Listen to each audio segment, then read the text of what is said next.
भारतीय वजीर दिफा राजनाथ सिंह का बयान सामने आया और वो बयान सुनने के बाद मैं ये कहने पर मजबूर हूं कि अंधे को अंधेरे में बहुत दूर की थी।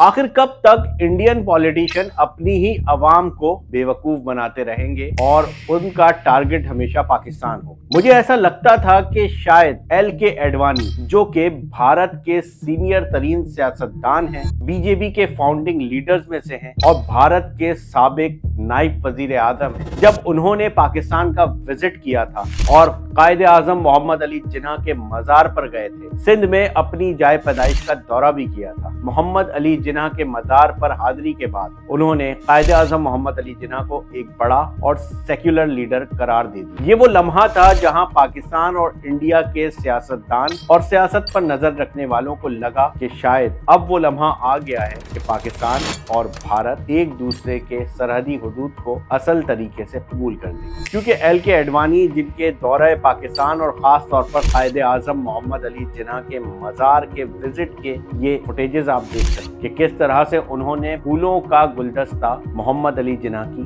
कब्र पे रखा और उसके बाद उनका ये बयान न सिर्फ पाकिस्तान, भारत बल्कि पूरी दुनिया के सियासत के तालिबे इल्मों ने पढ़ा कि जिन्ना एक सेक्युलर लीडर थे, एक बड़े लीडर थे। एल.के. एडवाणी की अहमियत इसलिए भी ज्यादा है क्योंकि वो कराची में पैदा हुए, मगर राजनाथ सिंह एक बार फिर सिंध पर वार कर रहे हैं। बयान राजनाथ सिंह का सामने आया है जिसमें उन्होंने कहा है, सिंध हमेशा से भारत का हिस्सा रहा है और सरहदी लकीरें वक्ती होती हैं। हो सकता है मुस्तकबिल में सिंध एक बार फिर भारत का हिस्सा बने। राजनाथ सिंह की तारीख शायद कमजोर है, वो एक बार फिर अपने ही इंडियन अवाम को बेवकूफ बनाना चाहते हैं। सिंध पाकिस्तान का वो वाहिद सूबा है जिसने एक नहीं 2 बार भारत से अलहदगी का बाकायदा ऐलान किया। पहली बार कायदे आजम मोहम्मद अली जिन्ना के वो 14 पॉइंट्स, जिसमें एक नुक्ता वो था कि सिंध को बम्बई से अलग कर दिया जाए। सिंध यकीनन बॉम्बे रेजिडेंसी का हिस्सा था और उसको बॉम्बे से अलग किया गया। और दूसरा,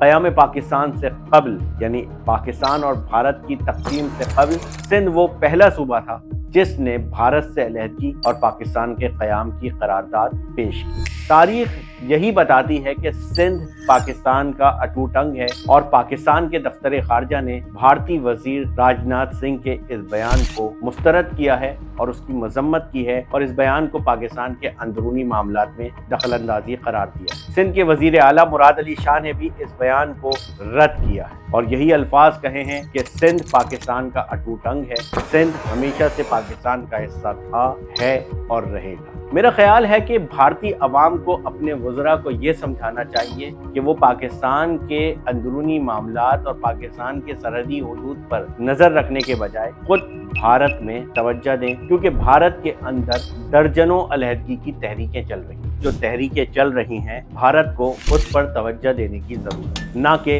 वो पाकिस्तान के सिंध और हिंद की बात करें। यकीनन सिंध और सिंधु दरिया हमेशा से पाकिस्तान के थे, हैं और रहेंगे और भारतीय सियासतदान आखिर कब तक अपनी ही अवाम को बेवकूफ़ बनाते रहेंगे।